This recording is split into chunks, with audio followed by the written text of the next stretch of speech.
Hello everybody, my name is Angel Scott. Today I will be delivering my reading summary for the book Candide. First I would like to start off by telling who the author is, and that is Voltaire, as well as telling the genre of the story, which is a satire.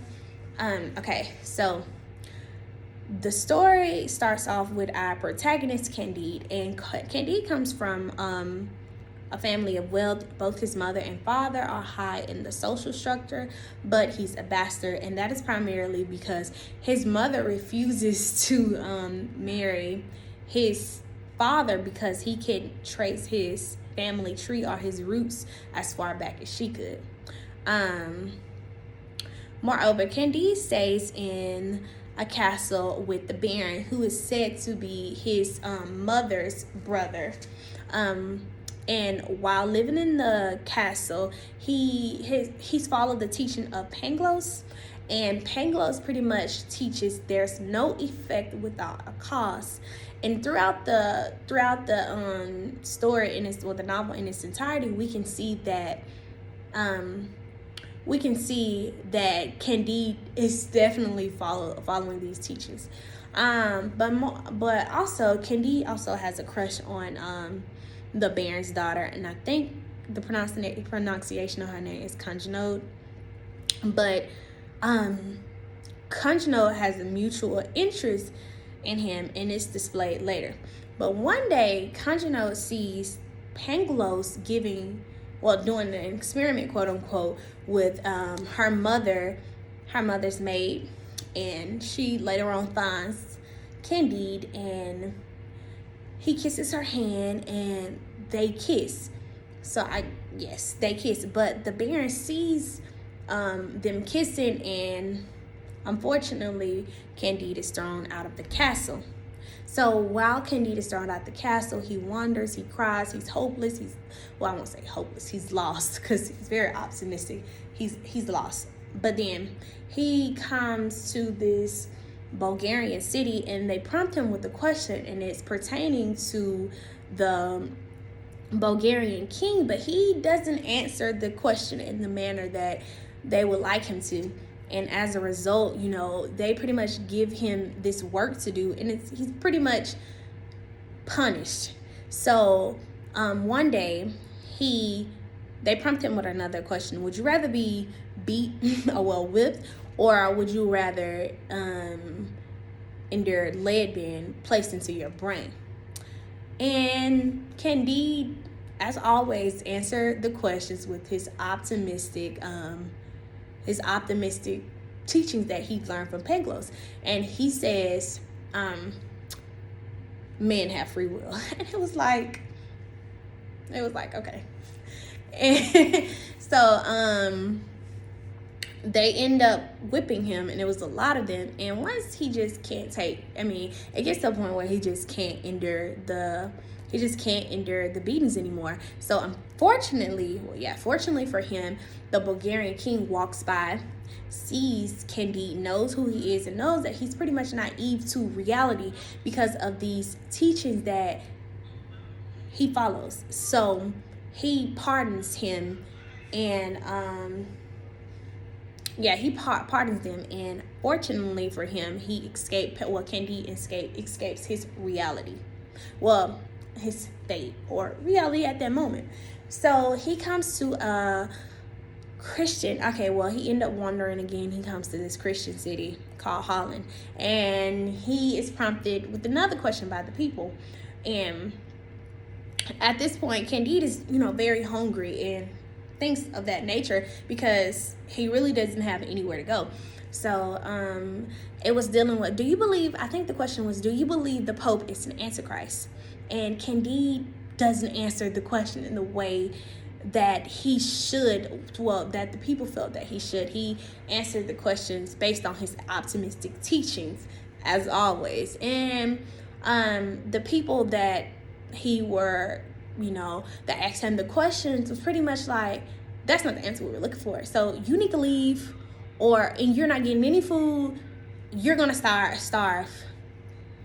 So Candide wanders some more, and he meets this Anabaptist, and this Anabaptist grants him food and pretty much gives him shelter and food and saves him from his current reality.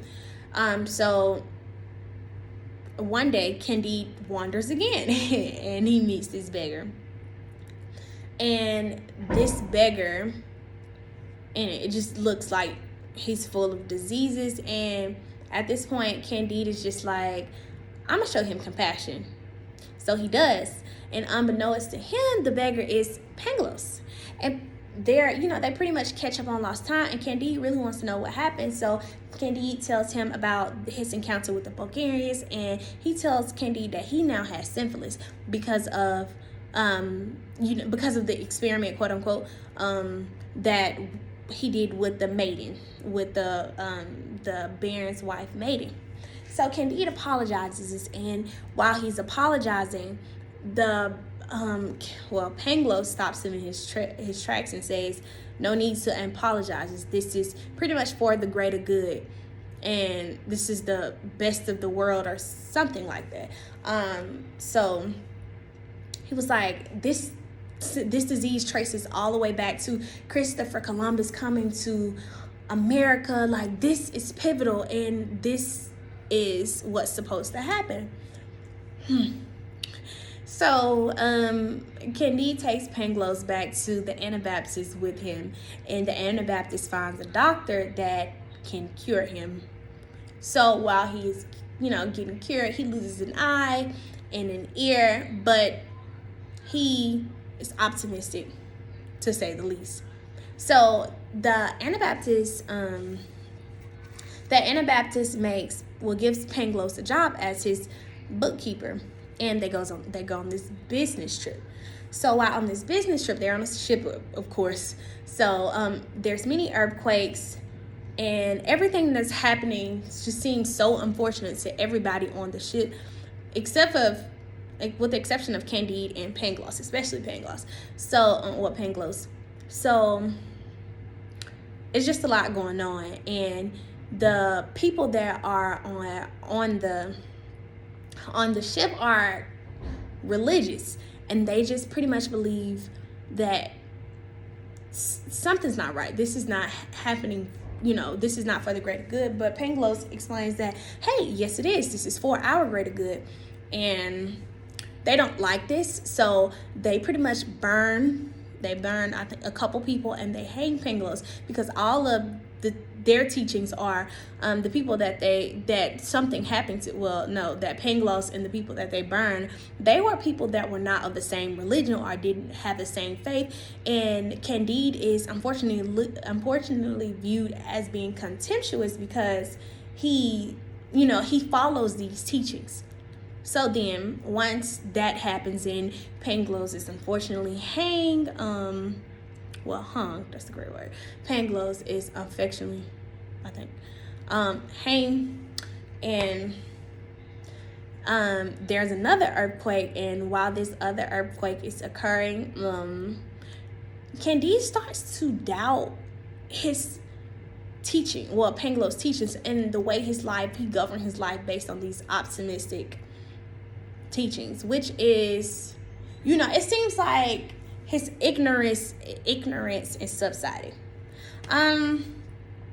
Overall, I definitely would say I enjoyed the story. I definitely enjoyed the use of optimism. And how it can be ignorant. So I enjoyed the themes that was employed inside of the text. However, I didn't like how Candide was seen as super naive, like extremely naive. And it's just like, I get it, because I see what Voltaire is doing, but it's like overwhelming. And because he's such a good person, and it's always a downfall to every person. But I mean, I get it what he was doing, but I didn't like that. But I do like how the Catholic, I think it was in chapter 5 or 6, I think 5. The Catholic he didn't like Pangloss' teachings, and he told Pangloss that, I don't like that. that's not right. And then Pangloss tried to defend himself, but it wasn't, it wasn't effective. Yeah, I definitely have doubts about optimism now.